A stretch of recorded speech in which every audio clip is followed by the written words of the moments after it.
ڕێککەوتنامەی لۆزان ڕێککەوتنامەیەکی سیاسی بین وڵاتەکان بوو بۆ لێسەنەوەی خاکی کوردستان لا کوردەکان و بۆ مافپێنەدانیان بەدەسەڵاتدارێتی ئەو ناوچەیە.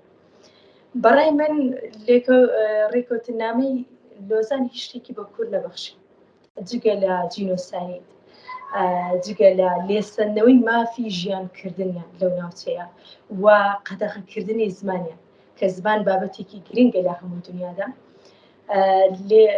ڕێککەوتنامەی لۆزان چۆن بڵێ بربەست بوو بەوەی کە زمانی کوردی گەشە پێ بدرێ، یان تەنانەت مافی ئەوەشیان پێ نەدەدرا لە هەر چوار پارچە کوردەکان کە بە زمانی خۆیان قسە بکەن، یان بە زمانی خۆیان بنووسن، یان بە زمانی خۆیان بخوێنن.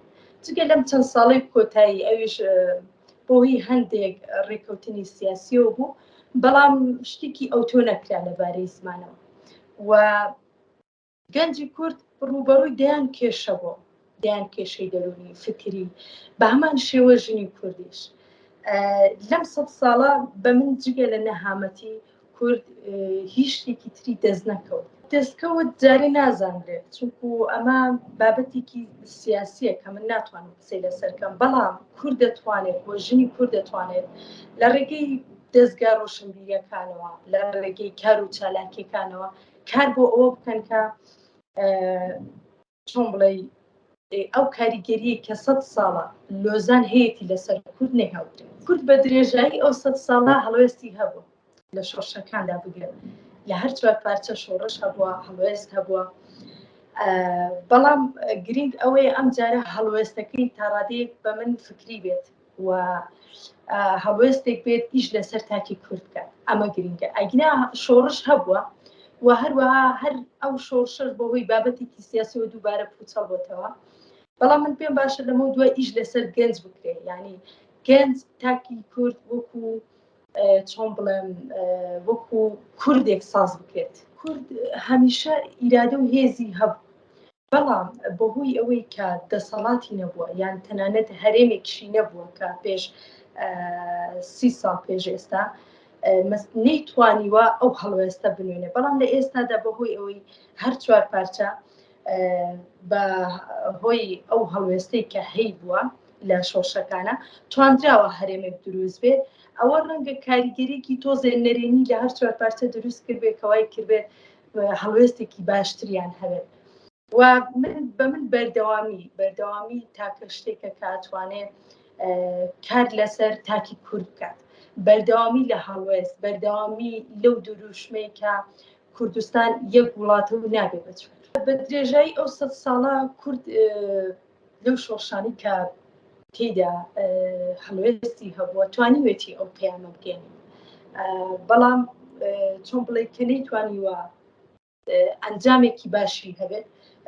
ئێمە لە مێژوودا بینیمانە و بیستومانە کە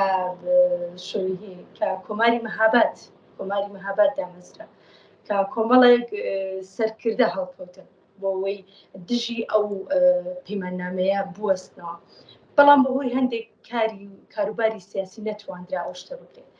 بەڵام من پێم وایە لە داهاتوودا ئەو شتە دەتوانرێت ئەگەر بێت و گەنج هۆشیار بکرێتەوە، ئەگەر بێت و پەرە بە بابەتی کوردسازی گەنج بدرێت. کوردسازی وەکو چەمک ئەگەر بەکار بهێنرێت لە شۆڕشەکاندا بە تەواوی لە هەڵوێستەکانی کووردا لە داهاتوو دەتوانرێت کار لەسەر ئەوە بکرێت کە ئاسەواری ئەو پەیماننامەی نەمێنێت و دووبارە پەیماننامەیەکی وە سەر هەڵنەدات. ئێمە لە ڕێگەی کاریگەریەکانی ئەو سیستەمەوە قساکەین، لە ڕێگەی هونەرەوە، لە ڕێگەی سینەماوە، لە ڕێگەی تەنانەت ئەو کتێبانەی کە وەردەگێڕێنە سەر زمانی کوردی. زۆرێک لەو کتێبانە دەستکاری دەکرێن، بەڵام بەداخەوە هیچ پێداچوونەوەی بۆ ئەو کتێبانە ناکرێت. یعنی گەنجی کورد ئەوە لە بوارە هونەریەکان هیچ کاری لەسەر دەکرێت، بگرێت لە بوارە معریفیەکانیش کاری لەسەر دەکرێت. بۆ نمونە ئێستا دەبینین لە باشووری کوردستان زۆربەی گەنج بڕوای بە نیشتیمانی، یان نیشتیمانی بوون بۆ ئەو وەکو قسەیەکی قۆڕ وایە کە ئەڵێ نیشتیمانی چی یان ئیتر ئاواهیە. لەبەر ئەوە من پێم باشە پێداچوونەوەی ورد بکرێت لەم بابەتێ لە هەر چوار پارچەی کوردستانە. چ لە ڕووی بواری سینەماییەوە هونەریەوە معریفیەوە ینی بە جۆرێک ئاگایی تاکی کورد بە شێوەیە کۆشیار بکرێتەوە کە بزانێت کاریگەری پەیماننامەی لۆزان چییە و بزانێت نەبوونی پەیماننامەی لۆزان و نەبوونی پەیماننامەی لۆزان چ کاریگەریەکی ئەرێنی لەسەر تاکی کورد دروست دەکرد. بەڕاستی دەستخۆشی لە ڕێکخراوی سەکۆی گەنجان دەکەم بۆ ئەو هەڵوێستە جوانە ئەمە دڵخۆشی کردم و من کە بەشداریم کرد بینیم چەندین گەنجی لێیە کە زۆر خوێنگەرمن یانی بۆ ئەوان بابەتی لۆزان بابەتێکی گرینگە هاتوون ئامادە بوون. ئەمە چۆن بڵێ دڵخۆشیکی زۆری بە من بەخشی. من سوپاسی ئەو هەڵوێستیان دەکەم ئەمە کارێکی زۆر باش بکە کردی. پەیامی من لێرەوە بۆ تەواوی کوردستان ئەوەیەکە ئیش لەسەر گەنجی کورد بکرێت و تاکی کورد ئەبێ وەکو تاکێکی کوردی وەکو چۆن بڵێن وەکو گەنجێکی کورد گەشە پێ بدرێت نەک کاریگەری دەرەکی لەسەر بێت نەک فکر و مێشک و دەرونی ئاراستە بکرێت. تۆ کە توانێت یان ئێمە کە توانیمان تاکێکی گەنجی کورد بۆ شێوەیە پەروەردە بکەین دەتوانین لە داهاتوودا کوردستانێکی بەهێز بنیاد بنێت و ئەوەش زۆر گرنگە کە تەواوی کوردستان بیر لەوە بکەنەوە کە کوردستانێکی بەهێز بنیاد بنرێت. من ئەمەم بەلاوە گرنگە و پێیانشم بۆ هەموو گەنجی کوردستان ئەوەیە کە بخوێنەوە شارەزای مێژوو بن. مێژوو زۆر گرنگە کە گەنجی کورد بخوێنێتەوە بۆ ئەوەی شارەزای زۆرێک لە ڕووداوەکان بن بزانن کورد بۆچی بێلەگەیشت. ژنی کورد بە درێژایی یانی مێژوو کورد زۆر هەوڵی داوە یعنی پێویستە لە زۆربەی چالاکیەکان باسی ئەو هەوڵدانی ژن بکرێن.